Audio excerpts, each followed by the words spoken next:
I came home for Thanksgiving.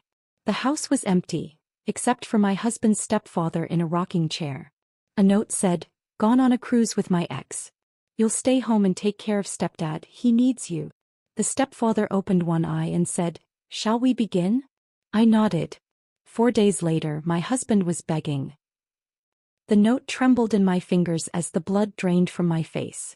Gone on a Caribbean cruise with Hannah. Mom decided to come too since she needed a break. You'll stay home and take care of Victor, he needs you. Back Monday. Brady.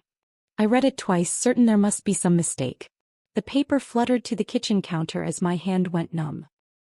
He's not coming back until Monday, is he? The raspy voice behind me made me jump. I turned to see Victor watching me from the doorway, leaning heavily on his cane but with eyes far too alert for the decrepit old man Brady had described.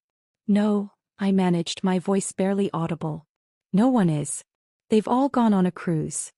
Victor nodded slowly as if he'd expected this exact scenario. "Left you with the dirty work, didn't they?" Classic Brady move. I had arrived at the Mitchell family home just 30 minutes earlier, my car packed with gifts and ingredients for Thanksgiving dinner. The silent house should have been my first clue. No delicious aromas of roasting turkey, no football game blaring from the living room television, no cheerful greetings. Instead, I found only an unheated house and Brady's stepfather sitting alone in a rocking chair, looking at me with those uncomfortably perceptive blue eyes. "I don't understand," I said, sinking into a kitchen chair. "We've been planning this Thanksgiving dinner for months. His mother was supposed to host. Everyone was coming." I pulled out my phone and tried Brady's number again. Straight to voicemail, just like the previous 3 attempts. Victor shuffled to the refrigerator and pulled out a pitcher of water. "Been like this all week. Quiet as a tomb. They left Tuesday morning." He poured himself a glass with slightly shaking hands. "Didn't even stock the fridge properly. Hope you brought groceries." I hadn't. I'd brought cranberries, sweet potatoes, and my special apple pie ingredients. Contributions to what was supposed to be a family feast, not provisions for an abandoned holiday. My phone pinged with a notification. With a surge of hope thinking it might be Brady, I quickly checked it.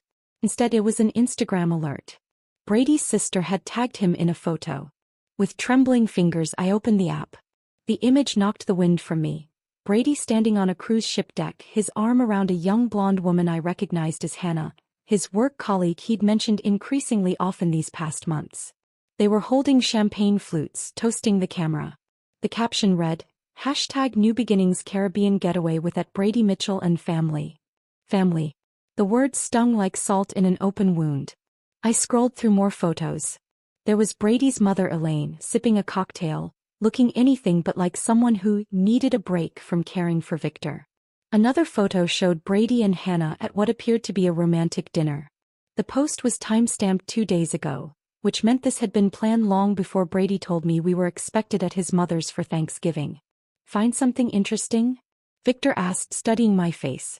I turned the phone screen toward him. "They're on a cruise with Hannah from his office. The one he said was just a colleague." My voice cracked. "They've been planning this while I was buying gifts and taking time off work for what I thought was a family Thanksgiving." Victor nodded grimly. "Hannah's been in the picture at least 3 months.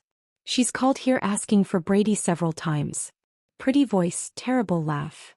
I stared at him. "You knew." "I know a lot of things they don't think I notice." He tapped his temple with a gnarled finger. "Mine's still sharp, despite what Brady tells everyone." My thoughts raced to our bank account. With shaking hands, I opened our banking app. 3 days ago, $5,200 withdrawal. Almost our entire savings. Money we'd been putting aside for a down payment on a house. The house Brady had promised we'd start looking for after the holidays. "He took our savings," I whispered, showing Victor the screen. "All of it." Victor wasn't surprised. "They've been doing the same to me for years. Taking a little here, a little there. For your care, Victor, they say. Meanwhile, the heat's turned down to save money, my medications are sometimes delayed, and Elaine buys herself another designer purse." I felt sick. This wasn't just about a ruined Thanksgiving or even the betrayal of an affair. This was calculated abandonment. Of me, of Victor, of responsibilities and promises. My phone rang. My best friend Leah calling to wish me happy Thanksgiving. I silenced it, unable to explain this humiliation just yet. There's leftover soup, Victor offered. Not much of a Thanksgiving feast, but it'll do. I looked around the kitchen. Dirty dishes in the sink, empty takeout containers on the counter. They hadn't even cleaned up before leaving. Something hardened inside me. No, I said firmly. We deserve better than leftover soup. I grabbed my coat and purse. I'm going to the grocery store. They might still have some turkey breasts and potatoes. We're having a proper meal today. Victor looked surprised, then pleased. Haven't had a home-cooked meal in months. Brady always brings fast food when he bothers to come by. At the grocery store, my mind whirled with questions and emotions. How long had Brady been planning to leave me? Was our entire 5-year marriage just a convenient arrangement he could discard when something better came along? I mechanically selected a small turkey breast, potatoes, and some vegetables, barely registering the other last-minute shoppers around me. When I returned, Victor had managed to clear the kitchen counter and was sitting at the table with a stack of papers. What's all this? I asked, setting down the groceries. Evidence, he replied, his blue eyes suddenly steely. Bank statements, medical records, documented neglect. I've been keeping track for months.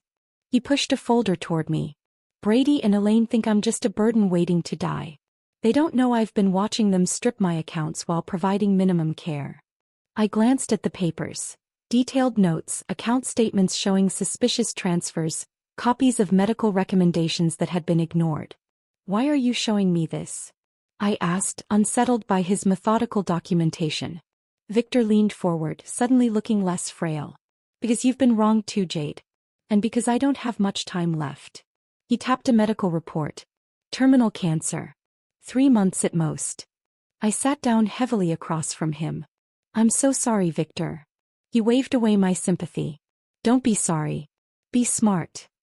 He looked at me with unexpected intensity. They think they've left you with a burden, but they've actually given us an opportunity. An opportunity for what? Victor's thin lips curved into a smile that transformed his face.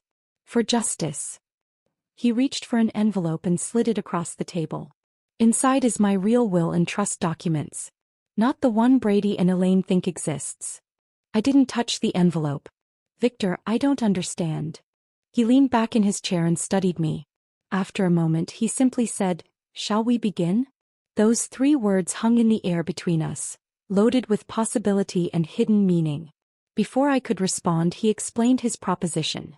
Help him document the family's neglect and betrayal, assist with his final arrangements, and he would ensure I'd be taken care of financially after he was gone. The family who abandoned us both would lose everything they thought was coming to them. I stared at him, this man I barely knew but with whom I suddenly shared a profound connection. We had both been deceived and discarded by the same people. Outside, the late afternoon shadows lengthened across an empty driveway where a family should have gathered. Inside, an unexpected alliance was forming. Yes, I said finally, surprising myself with the firmness in my voice. Let's begin. After our agreement, Victor sank back in his chair, exhaustion evident in the slump of his shoulders. The excitement of our newfound alliance had temporarily energized him, but now the fatigue returned to his face. You should rest, I said, noticing the pallor beneath his weathered skin. I'll finish making our dinner. Victor shook his head. First, there's something you need to see. He pushed himself up with effort. My medical records. You need to understand what we're working with, and how little time we have. He led me to a small bedroom that had clearly once been an office but was converted into a makeshift sleeping space. A hospital bed occupied one corner, though Victor hadn't been using it. Instead, a regular twin bed against the opposite wall showed signs of use. Can't stand that contraption, he explained, gesturing at the hospital bed. Makes me feel like I'm already in hospice. From a locked drawer in the desk, Victor withdrew a thick folder labeled simply, medical. He handed it to me without ceremony. Pancreatic cancer, he said flatly as I opened it. Stage 4. Diagnosed 3 months ago. I scanned the documents, my stomach tightening at the clinical descriptions and grim prognosis. Various oncologists' notes, treatment recommendations, and scan results told the unmistakable story of a terminal illness. 2 months, Victor added. Maybe less now. The last scan showed rapid progression. I looked up sharply. Brady knows this? Oh yes. They all do. His mother was at the appointment when we got the diagnosis. 2 days later she started talking about how she needed a break from caretaking. His laugh held no humor. 66 years old and claiming exhaustion while I'm dying at 78. The cruelty of it struck me like a physical blow. They abandoned you knowing you only had months left? Weeks more likely. Victor eased himself onto the edge of the bed. But that's not even the worst of it. Look at the medication list. I flipped to the prescription sheets. Multiple medications were listed. Pain management, anti-nausea drugs, enzymes to help with digestion. Check the bathroom cabinet, Victor directed. Compare what's there with what should be there. In the adjoining bathroom I found a disorganized collection of pill bottles. As I examined them, comparing with the documentation, disturbing discrepancies emerged. The powerful pain medication had been refilled twice according to the pharmacy labels, but the bottle was nearly full. The expensive enzyme supplements were only half full when they should have been almost untouched based on the refill date. They've been diluting them, Victor confirmed when I returned with the evidence. 1 pill instead of 2. Half doses of the pain medication. And those appointments for the palliative care specialist? Too expensive, Elaine said. My hands trembled with anger as I returned the documentation to its folder. That's not just neglect, Victor. That's abuse. It's what happens when people see you as an obstacle rather than a person. He pulled a small notebook from beneath his pillow and handed it to me. I've been keeping track. Times when medications were missed or reduced. Appointments canceled. Money that disappeared from my checking account for home care supplies that never materialized. The meticulous documentation stunned me. Pages of dates, times, specific incidents. Despite his illness, Victor's mind remained razor-sharp. Let me fix you something to eat, I said, needing a moment to process everything. You must be hungry. In the kitchen I found pitiful supplies. A few cans of soup, some stale bread, milk on the verge of spoiling. From my grocery run, I managed to put together a decent meal of roasted turkey breast, mashed potatoes and green beans. Not the Thanksgiving feast I'd planned, but far better than leftover soup. As we ate at the small kitchen table, Victor studied me. Tell me about your marriage, he said finally. When did you first notice Brady wasn't who you thought he was? The directness of the question caught me off guard. I poked at my food, considering how to answer. It was gradual, I admitted. When we first met, Brady was attentive, supportive of my graphic design work. I was building my client base, had my own small studio apartment, good friends. I paused, realizing how much had changed. After we married, he suggested I work from home to save on studio rent. Made sense financially, but then my equipment kept having issues. Computer problems, software glitches. Victor nodded knowingly. Isolation tactic. Exactly. Then came suggestions about which clients weren't worth my time, concerns about me being out late with friends. He'd check my phone, claiming he was just looking for a number. The patterns were so clear in hindsight. When my father died last year and left me $30,000, Brady insisted we put it in our joint account for our future. That money was supposed to be for our house down payment. The money he just spent on a cruise with another woman, Victor added quietly. I set down my fork, appetite gone. 6 years of my life. And now I find out he's been planning to leave me while spending our savings on his co-worker. People like Brady and Elaine see relationships as transactions, Victor said. I learned that too late with her. I was already successful when we met, widowed with a comfortable portfolio from my banking career. She was charming, beautiful, and Brady was just a teenager who seemed to need a father figure. He sighed heavily. After we married, things changed. Expenses increased, justified as living the life we deserve. When I tried to maintain some financial boundaries, I became the villain.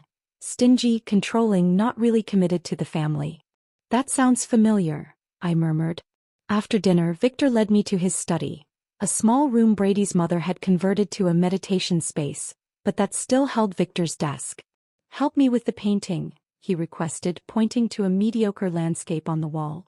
Behind it was not as safe as I expected, but a loose panel in the wall. Victor removed it and pulled out a weatherproof document case. My real assets, he explained, spreading the contents across the desk. Investments Elaine knows nothing about. Property in Vermont. accounts in the Cayman Islands from my banking days. I stared at the documents in shock. The amounts were substantial. Well over $3 million in assets entirely separate from what the family could access. Brady and his mother have been siphoning from my known accounts for years, Victor explained. But this they can't touch. I made sure of it. He pointed to a property deed. This house. It's not in my name or Elaine's. It's owned by one of my holding companies. They think they're inheriting it. They're not. Does Brady know any of this? I asked, stunned by the extent of Victor's hidden wealth. Not a cent. Even my attorney doesn't know the full picture. Only my financial advisor in Boston, and he's been sworn to secrecy. Victor's eyes held a fierce determination I hadn't seen before. I always knew Brady's true character. He's just like his mother, charming to your face while reaching for your wallet. I just never thought he would do the same to his wife. The next morning brought another development. A discreet visit from Patricia Winters, Victor's attorney. A stern woman in her 60s with impeccable silver hair and penetrating green eyes. She arrived carrying a briefcase full of legal documents. "So you're the abandoned daughter-in-law," she said, assessing me with a frank gaze. "Victor called me last night. Said you were an unexpected ally." Over coffee, Patricia laid out what Victor had been working on legally, documenting the neglect, changing his will, and creating financial structures that would be ironclad against challenges. "We need to finalize several documents," Patricia explained. "Transfers that need witnessing, medical powers of attorney, final amendments to the will." I offered to help organize the evidence Victor had collected. My graphic design background made me good with digital organization and documentation. "Perfect," Patricia nodded approvingly. "We'll need everything properly cataloged for when they inevitably contest the will." That evening, after Patricia left with the signed documents, Victor and I sat in the living room with a photo album he'd pulled from a bookshelf. "Look at this," he said, pointing to a photo of Brady as a teenager. His mother behind him, always whispering in his ear. He turned the page. "Here's Brady's father before the divorce. Notice how miserable he looks. Elaine did to him what Brady's doing to you." Page after page revealed patterns I recognized from my own marriage. Subtle control, financial manipulation, the caring facade that dropped when money was involved. "It's like seeing my own life from the outside," I whispered. Victor nodded, understanding in his tired eyes. "That's why we need to stop them now. Before they do this to someone else." In that moment, our alliance solidified into something deeper than convenience or mutual benefit. We were two people who had been betrayed by the same family, now united in seeking justice. "We're not just getting revenge," Victor said, closing the album gently. "We're making things right."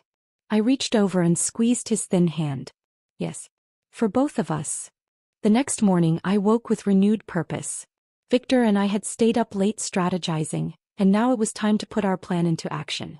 After checking on Victor, who was having a relatively good day despite his condition, I made a quick breakfast and laid out our priorities. "First," I said, pouring him a cup of tea, "we need to establish the narrative of your rapid decline."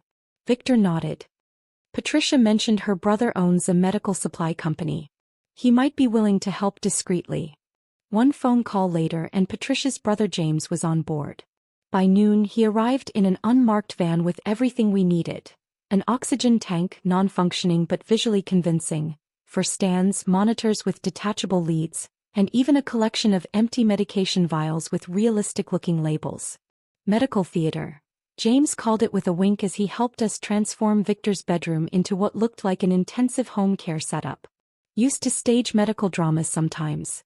Never thought I'd be using my props for real-life drama." With Victor's direction, I arranged the equipment for maximum visual impact. The oxygen tank prominently displayed, for stand positioned by the bed, various monitoring devices arranged on the bedside table. I made the bed with hospital-grade sheets Patricia had also provided, completing the illusion of serious medical intervention. "Now for the photographic evidence," I said, taking out my phone. Victor settled into bed, coaching me on how to make him appear worse than he was. "Shadows," he instructed. "Lighting from above will deepen the hollows of my face." He removed his glasses, making his eyes appear sunken, and mussed his thin hair. With minimal theatrical makeup skills from my college days, I accentuated the pallor already present in his complexion. The transformation was startling. In the photos, Victor looked like he was actively dying. Far worse than his actual condition, though that was serious enough. "Tao Yu," Victor directed. "You need to look exhausted, overwhelmed."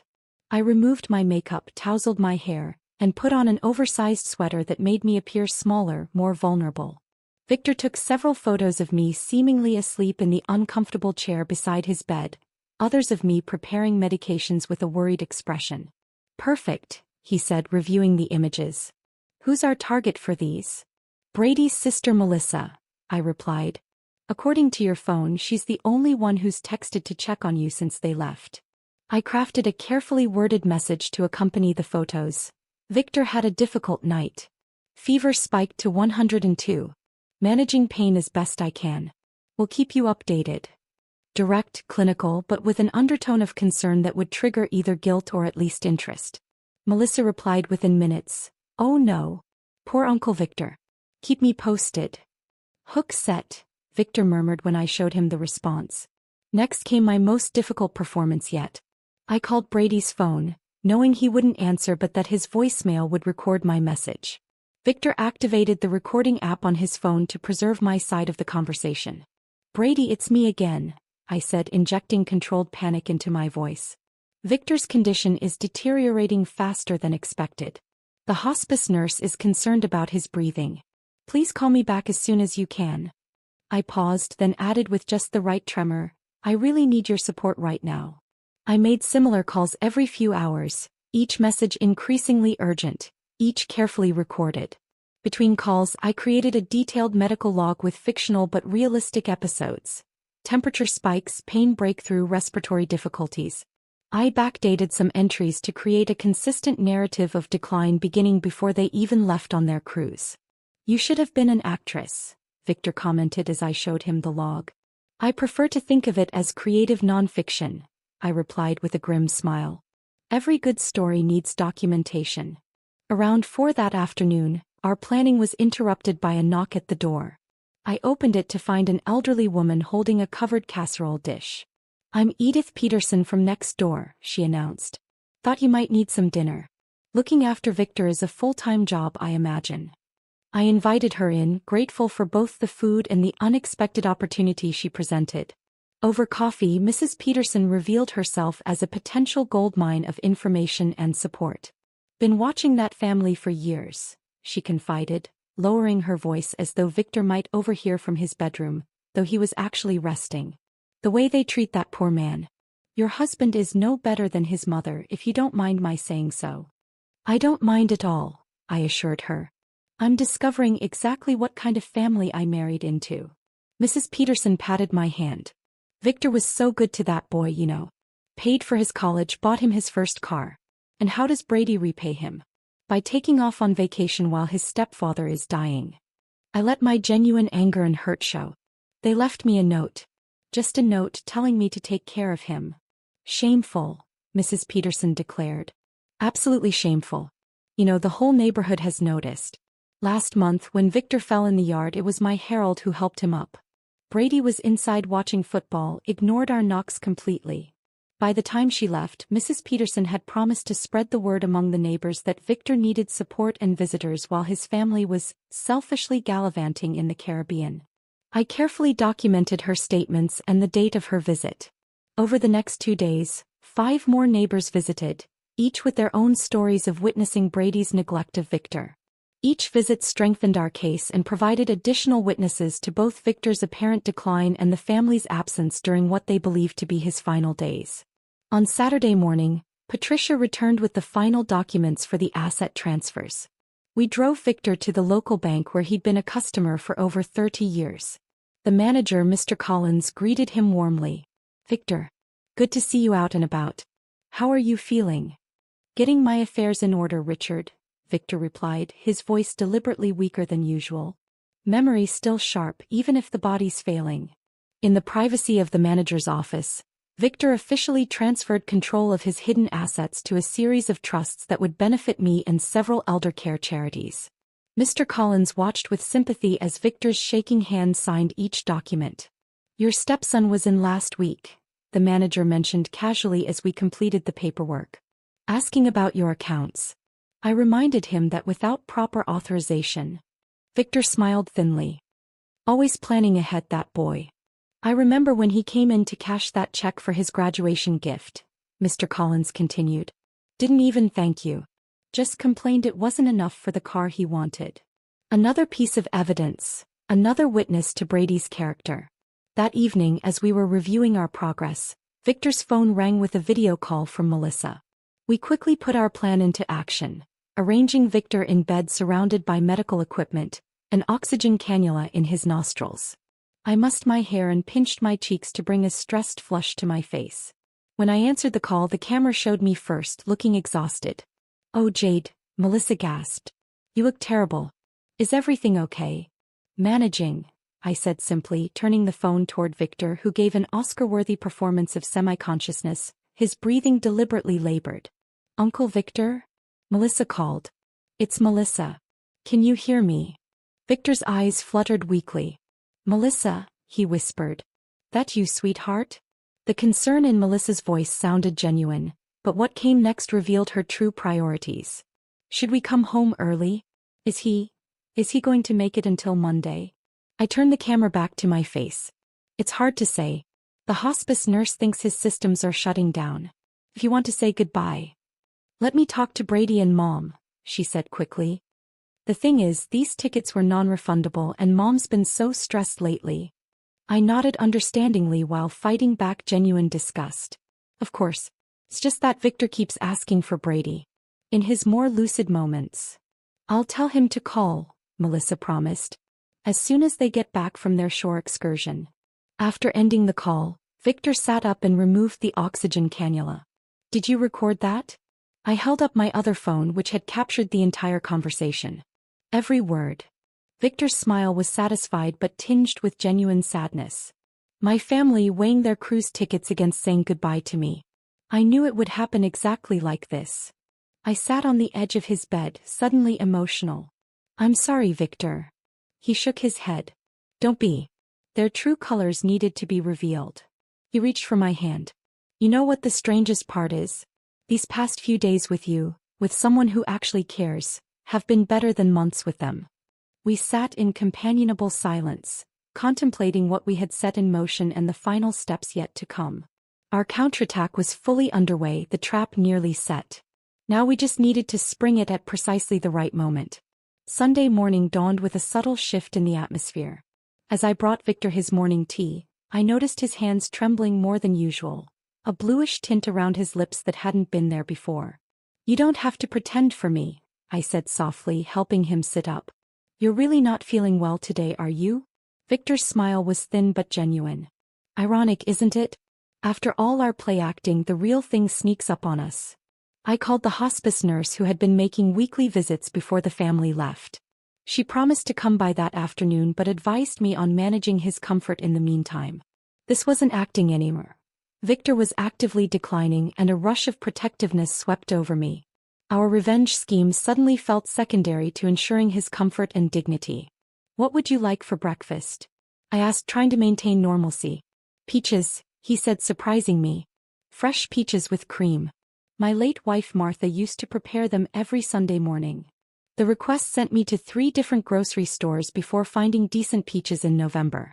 When I returned and prepared them as he described, sliced into perfect crescents with a dollop of whipped cream, Victor's eyes misted over at the first bite. Just like she used to make, he whispered. No one's bothered to remember such things about me in years. Throughout the day, I found myself doing things not for our plan but simply for Victor's comfort. Adjusting his pillows, reading aloud from his dog-eared copy of Raymond Chandler's The Big Sleep, playing the classical music he mentioned enjoying. The genuine care that had developed between us over our short time together surprised me with its intensity. You know, Victor said during a lucid moment that afternoon, I haven't been treated with such kindness since Martha died 12 years ago. Strange how a stranger has shown me more compassion than my own family. The hospice nurse, Diane, arrived around 3. After examining Victor, she took me aside in the hallway. His organs are shutting down, she said gently. It's happening faster than we anticipated. I'd say he has hours, maybe a day at most. Though I'd known this was coming, the news hit me harder than expected. Should I call the family? I asked, suddenly uncertain about our elaborate plan. Dan shook her head. At this point it should be about his comfort, not theirs. If they've chosen not to be here. She left the rest unsaid. After she left, I sat beside Victor, who had overheard everything despite our hushed voices. Don't call them, he said firmly. They made their choice. But we do need to finalize some matters. He reached for my hand. Call Patricia. Tell her it's time for the final steps. Patricia arrived within the hour, bringing a notary named Thomas with her. Victor was remarkably alert as they entered, as if summoning his remaining strength for this last important task. Are you sure you're up to this? Patricia asked, concerned by his appearance. More certain than ever, Victor replied. Death has a way of clarifying priorities. They finalized the last paperwork, documents that officially transferred control of his assets to me as trustee, with specifications for charitable donations to elder abuse prevention organizations. The new will explicitly mentioned Brady's abandonment as the reason for his disinheritance. Now for the letter, Victor said after signing the last document. Patricia set up her tablet to record as Victor dictated a message to be read to the family after his death. What emerged wasn't the angry condemnation I might have expected, but something far more powerful. Our expression of profound disappointment and the deep pain of being treated as a burden rather than a father. To my family, he began, his voice gaining strength with each word. By the time you read this, I will be gone. Not that my presence or absence seemed to matter much to you in recent years.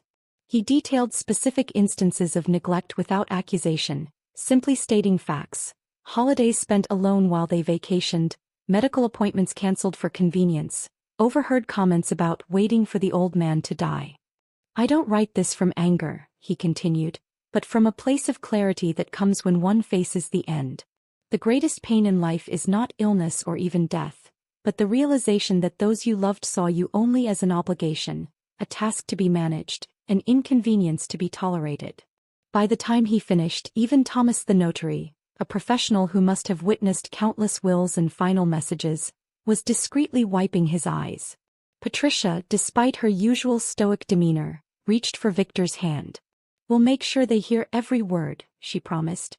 After they left, Victor asked for his old video camera. They might question my mental capacity, he explained. I want to record my testimony while I'm clearly lucid. I set up the camera, and Victor delivered a 20-minute statement directly to the lens. He was remarkably composed, methodically describing years of gradual neglect and his decision to leave his estate to me. Jade showed me more dignity in 4 days than my family did in 4 years, he stated clearly. She is the only one who earned the right to benefit from what I spent a lifetime building. He described specific incidents, Brady's dismissive comments at doctor's appointments, meals left just out of reach, medications forgotten during weekend trips. The recording was devastating in its calm delivery and damning details. By evening, Victor's energy was fading. I helped him to the living room at his request, settling him in his favorite chair by the window. There's a bottle of port in my study, he said. Behind the economics textbooks. Martha and I were saving it for our 50th anniversary. I found the dusty bottle where he described and poured a small amount into 2 crystal glasses I discovered in a neglected cabinet. To justice, Victor said, raising his glass with effort. To dignity, I added. We sat together as darkness fell, Victor occasionally dozing while I read to him from his favorite book. He spoke intermittently about Martha, about his early career, about trips they had planned but never taken. Not once did he mention Brady or his mother. Around midnight, I noticed his breathing had changed. I set my book aside and simply held his hand. There was no drama, no last-minute revelations or deathbed confessions. Victor simply slipped away, his hand growing cool in mine as his breathing gradually stopped. For a long moment I sat motionless, tears streaming down my face. The man I'd known for only 4 days had somehow become important to me beyond our mutual desire for justice. In caring for him, I'd found a strength and clarity I didn't know I possessed. At dawn, I called Diane, the hospice nurse, who arrived promptly to confirm what I already knew. She seemed surprised by how peaceful Victor appeared. Many terminal patients show signs of distress, she commented. He looks like he simply fell asleep. He did, I said quietly. Reading Raymond Chandler and drinking 50-year-old port. After Diane made the official pronouncement, I called the funeral home Patricia had recommended. 2 somber men arrived within the hour to collect Victor's body. One of them knew Victor from community functions and expressed genuine condolences. He was a good man, he said. Always generous with the fundraisers. Once they left, the house felt suddenly empty. I allowed myself a few moments of genuine grief before focusing on the next phase of our plan. Brady and his family would be returning the following day, expecting to find a dying man they could comfort in his final hours, thereby easing any guilt about their abandonment. Instead, they would find me, and the consequences of their actions. I placed Victor's letter in a cream-colored envelope and propped it against the family photo on the mantelpiece. A photo I now noticed showed Brady and his mother smiling broadly while Victor stood slightly apart. In the dining room, I arranged the extensive documentation of neglect in clearly labeled folders: cancelled medical appointments, financial exploitation, recorded evidence of neglect. Victor's video testimony was queued up on the television, ready to play at the press of a button. Finally, I went to the master bedroom and packed my few belongings. Beside my suitcase, I placed printouts of the cruise photos Brady and his family had posted throughout the week, creating a stark visual timeline that contrasted their poolside cocktails with Victor's documented decline. Everything was arranged for maximum impact when they returned. A carefully orchestrated revelation that would ensure they faced the full weight of their choices.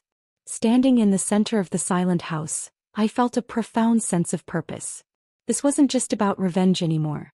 It was about justice for a man who deserved far better than he'd received from those who should have cared for him most. "It's done, Victor," I said softly to the empty room. "They'll understand exactly what they've lost." I spent Monday morning in a strange calm, waiting for the inevitable. Around noon, I heard the sound of car doors slamming, followed by laughter and chatter as Brady and his family returned from their cruise. Taking a deep breath, I smoothed down the simple black dress I'd purchased the day before and positioned myself in the living room, near Victor's empty rocking chair. The front door burst open. Brady entered first, his mother Elaine right behind him, followed by Melissa and Hannah, the colleague, who was clearly more than that. They were all sunburned and smiling, arms laden with duty-free shopping bags and tacky souvenirs. "Honey, we're home," Brady called out, his voice cheerful until he saw me standing there, my expression solemn. His smile faltered. "What's with the funeral get-up?" Elaine pushed past him, dropping her designer handbag on the console table. "Where's Dad? Is he napping?" Her tone was casual, as if inquiring about a pet rather than her dying husband. "Victor passed away Saturday night," I said quietly. The shopping bags in Brady's hands dropped to the floor. Hannah, uncertain what to do, took a step back toward the door. "What do you mean, passed away?" Elaine demanded, as if I'd made a mistake in vocabulary. "He died peacefully in his sleep around midnight," I continued, maintaining my composure. "The funeral service was yesterday afternoon. Many of your neighbors attended, along with Victor's friends from his banking days. Quite a lovely turnout, actually." Brady's face cycled through shock, disbelief, and then, most tellingly, calculation. "You held the funeral without us?" "Without his family." "His family was invited," I replied. "I left multiple messages about his declining condition. You chose not to respond." Melissa stepped forward, her face pale beneath her tan.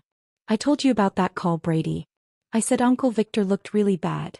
Brady waved her off impatiently. This is unbelievable. We need to sit down." "Yes," I agreed. "We do."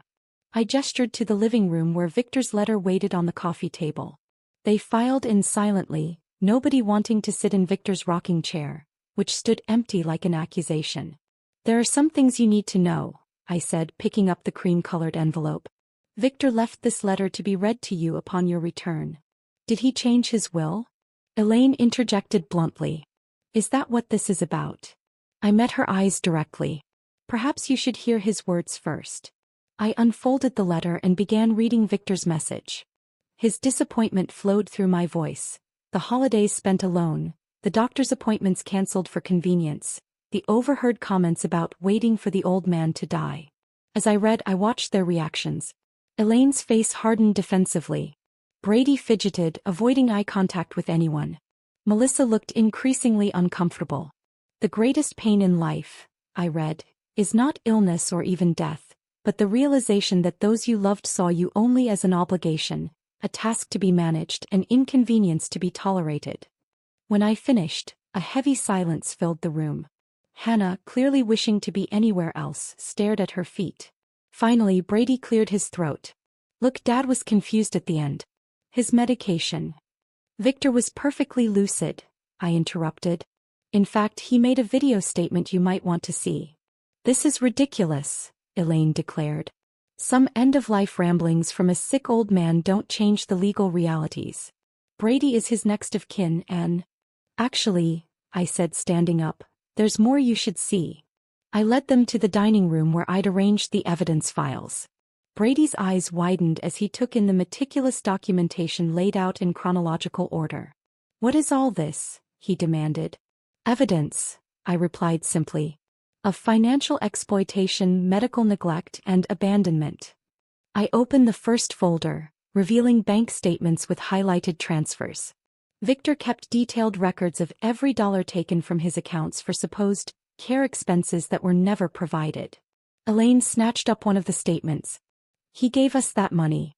We were caring for him. By leaving him alone for Thanksgiving with inadequate medication, no food in the refrigerator, and the heat turned down to 62 degrees? I asked, opening another folder containing the timeline of their departure preparations. There are statements from 6 different neighbors who witnessed his neglect. And then there's this. I pressed play on the tablet and Victor's video testimony began. His calm, articulate description of years of mistreatment silenced even Elaine's protests. Brady's face grew increasingly pale as Victor described specific incidents. Medications diluted, appointments cancelled, disparaging comments made when they thought he couldn't hear. This is all a setup, Brady finally sputtered, jabbing a finger toward me. She manipulated a dying man. The doorbell rang before I could respond. Perfect timing. Patricia stood on the doorstep, Notary Thomas beside her. Am I interrupting? She asked with professional coolness. Not at all, I replied. The family has just returned and was reviewing Victor's final message. Excellent. Then I can proceed with the official notification. Patricia placed her briefcase on the dining table and removed several documents.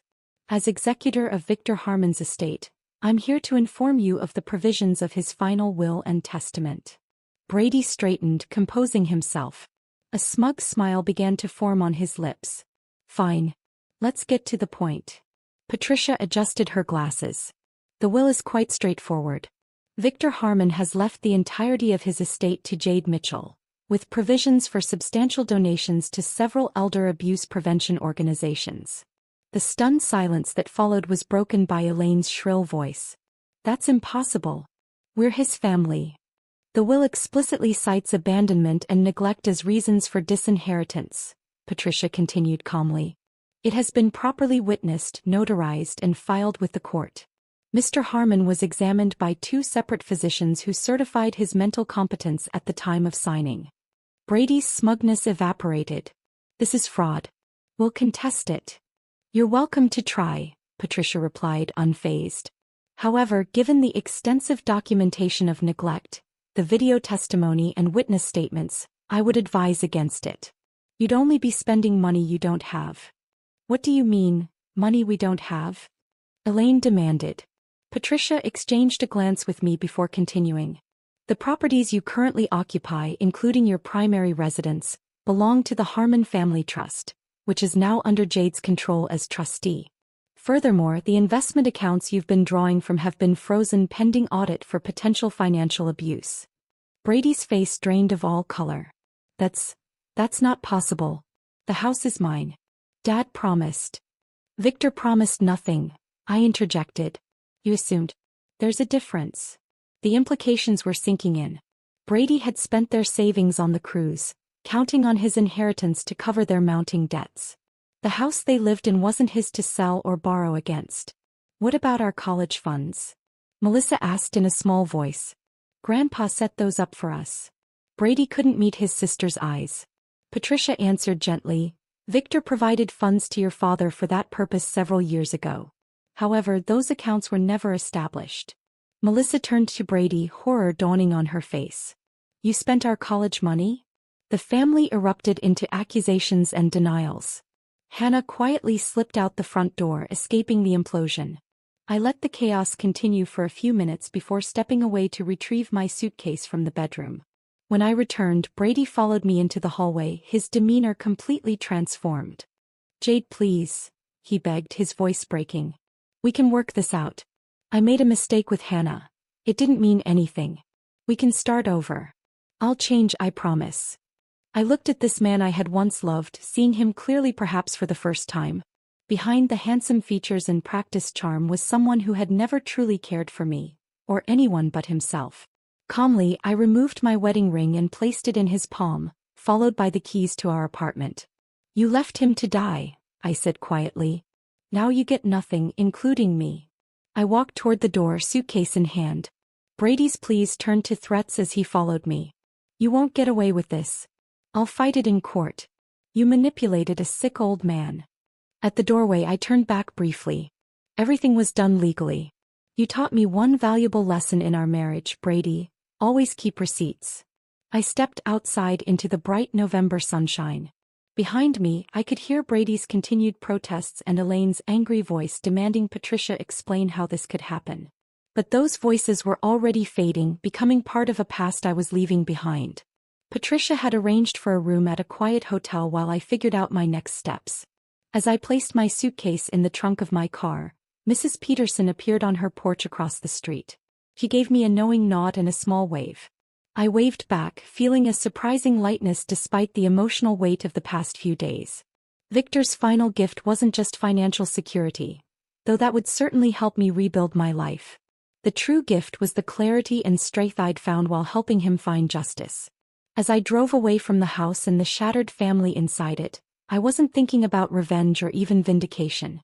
I was thinking about second chances, about honoring Victor's memory by living well, and about the unexpected bond that had formed between two people who'd been discarded by those who should have cared for them most. Victor had found peace. Now it was my turn to do the same. Thank you for staying with this story until the end. My favorite moment was when Victor shared his cherished port wine saved for an anniversary he never reached. Such bittersweet dignity in that glass. Which scene touched your heart most deeply? I treasure every comment sharing your thoughts. Subscribe for more stories where justice finds its way to those who deserve it most.